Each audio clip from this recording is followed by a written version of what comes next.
Now Christians, they believe in the Messiah too, but they believe that Jesus was the Messiah. The Jews, they disagree, they object. They say that the Messiah who's predicted in the Jewish scriptures, in the Hebrew scriptures, which the Christians also believe in, they say that that Messiah is somebody who's anointed. He's an anointed king. He's powerful. He brings the kingdom of God to Jerusalem. But Jesus, both the Jews and the Christians believe, was killed.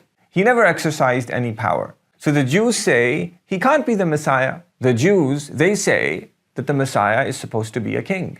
He's supposed to be a ruler. But they say that Jesus died, and the Christians agree that he died. And so how do we make sense of Jesus being the Messiah? In the Iman narrative, Jesus did not die. Jesus was raised up to heaven, and he will come back. There will be a second coming of Jesus, just like the Christian narrative says.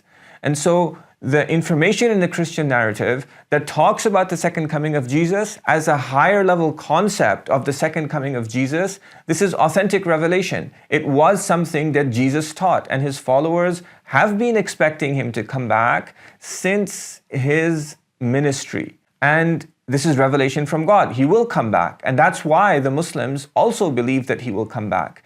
And in his second coming, when he comes back, that's when he will be a ruler. The Prophet Muhammad sallallahu alayhi wasallam said, وَالَّذِي نَفْسِي بِيَدِهِ لَيُوشِكَنَّ أَنْ يَنْزِلَ فِيكُمْ إِبْنُ مَرْيَمَ حَكَمًا عَدْلًا. He said, may Allah bless him and give him peace, he said that I swear by the one in whose hands is my soul, I swear by God that the time is very close, that Isa ibn Maryam, or just Ibn Maryam in the hadith, the son of Maryam, the time is close when he will come down among you from heaven as a just ruler. Hakaman adla. So Jesus will be a ruler, Messiah, in his second coming. For him to be a ruler is the mission of his second coming. In his first coming, his mission was not to be a ruler. In his first coming, his mission was to give good news. The accounts of Jesus' life in the Bible are called Gospels. The word gospel comes from the Greek word evangelion, which means good news. And so the life accounts of Jesus are about the good news that he brought. And the Prophet Muhammad sallallahu alayhi wasallam, he said, Ana bushra Isa. He said, I am the good news of Jesus. So in his first coming, the role, the goal of Jesus was to bring the good news that the final prophet and messenger, the prophet of the end of times, who everyone had been waiting for, his time is about to come. And when he comes, he will bring the kingdom of heaven to Jerusalem. There's a figure in the Bible called the Son of Man. There's a number of prophets and important people in the Bible who are called the Son of Man, but there is one particular Son of Man who is mentioned in the book of Daniel, and he's also mentioned by Jesus in the Gospels, that he's going to come towards the end of time. It's a figure who is going to come towards the end of time.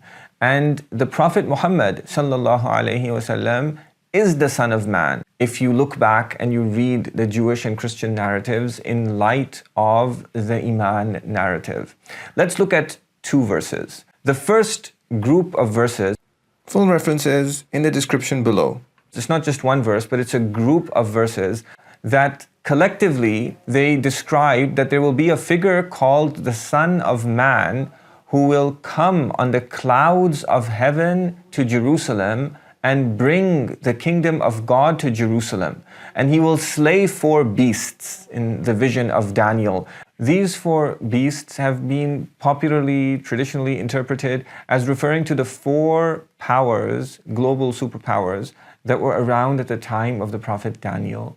The Greeks, the Romans, the Babylonians, and the Persians. Now, let's look at these prophecies in light of the Iman narrative. There's 2 possibilities. The first possibility is that these prophecies are just written by the hands of men. They're not real, they're not authentic. Somebody just wrote them. They're not revelation from God. If that's the case, you don't need to say anything. But let's say it's not the case. Let's say that these prophecies are genuine revelation, which is a possibility because we believe that the children of Israel, they received genuine revelation from God. We just can't always clearly discern which part is genuine revelation and which part isn't. Now, these prophecies are used in the Jewish and Christian narratives. So how do we understand them from the perspective of the Iman narrative? If they are in fact genuine prophecies, we understand them to be referring to the Prophet Muhammad sallallahu alaihi wasallam. When he came to Jerusalem during his Isra and Mi'raj, the miraculous night journey of the Prophet Muhammad sallallahu alaihi wasallam on a horse-like animal that flew in the sky and brought him to the site of the Temple of Solomon, which lay in ruins. When this happened, he came on the clouds of heaven to Jerusalem. And he came on the clouds of heaven to Jerusalem in order to bring the kingdom of God to Jerusalem.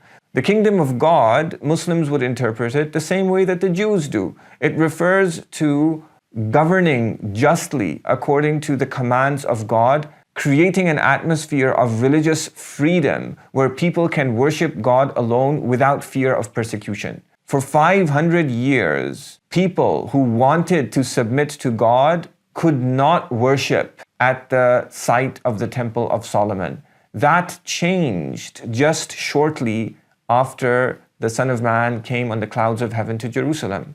About a decade after the Prophet Muhammad sallallahu alaihi wasallam passed away, his great companion, Sayyidina Umar ibn al-Khattab, he came to take the keys of Jerusalem from the Patriarch of Jerusalem. He entered it, and the first thing he did is he went and he honored the site of the Temple of Solomon. He cleaned it with his own hands, and all the Muslims, they did the same, and the Muslims, they prayed on the Temple Mount. When Jerusalem came into the hands of the Muslims, the kingdom of God returned to Jerusalem, because now people were free to come to worship at the Temple of Solomon, to submit to God at the Temple of Solomon. And the Prophet Muhammad sallallahu alaihi wasallam had encouraged them to do so. He told the Muslims that if you're going to travel to a mosque to pray, then only travel to 3 mosques. The mosque in Mecca, the mosque in Medina, and the mosque in Jerusalem. And also during the reign of Sayyidina Umar ibn al-Khattab, the 4 beasts of Daniel, they were subdued.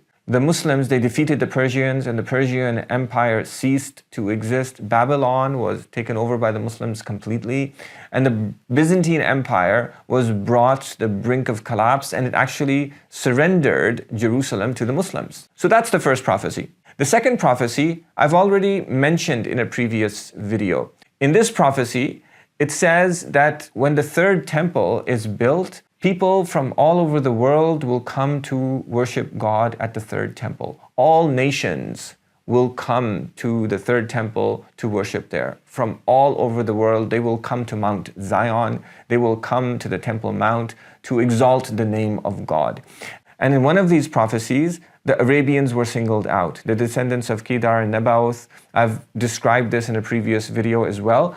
But I want you to see here that all the nations coming to Jerusalem to exalt the name of God, it was fulfilled through the Muslims who rebuilt the 3rd temple, which is the Dome of the Rock. I've explained it in a previous video. And people came from China, people came from Africa, people came from Arabia, people came from India, people came from Persia, people came from America, and people came from Europe, people came from all over the world to exalt the name of God at the Temple of Jerusalem. And these people were the Muslims. Because who is a Muslim? A Muslim is somebody who submits to God, and he can and he does belong to any ethnicity, to every ethnicity. The Prophet Muhammad sallallahu alaihi wasallam brought submission to God, to the entire world, to all races, to all ethnicities, and they all have equal access to the temple in Jerusalem. So if you like this clip and you'd like to watch another one, click right here. And if you'd like to watch the full episode, click right here.